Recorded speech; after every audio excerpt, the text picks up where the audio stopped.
it's such an easy question to ask, what is the meaning of life?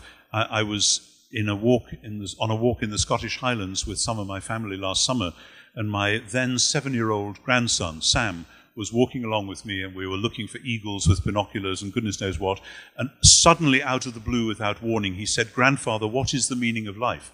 And to my horror, several other people, both in our party and other people who were walking nearby, stopped to see what I was going to say. And I thought, this is not the moment to start in. But I said, "Sam, let's talk about that a bit later." I wimped out completely and said something silly. But we did come back to it. And even small children are aware of a mystery, of a puzzle.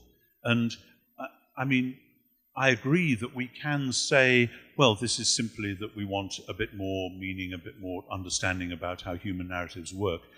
But I think, again and again, and it comes cross-culturally, it isn't just sort of Western Christianity or whatever, the sense that we are made for something more than this. C.S. Lewis once said that you can deduce most of theology from the fact that people feel uncomfortable in the presence of a dead body, that there is something uncanny, as we say. There's something wrong. We humans are made for something more than this.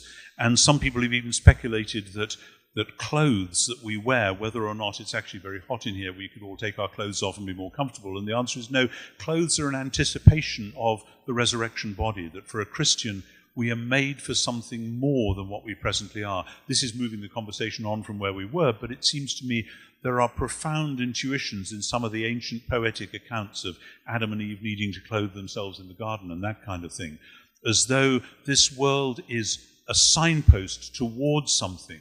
Every spring, I still feel, even though I know I'm going to feel it, every spring I think, wouldn't it be wonderful if this year spring would turn into a glorious summer which would just go on without the sorrow of fall and the death of the seasons. And that's just probably because I'm at a certain age where I'm kind of getting towards the autumn of my life, and so I kind of resent that. But I think that humans have this intuition about being made for something more. And you may say, well, some humans do and some humans don't.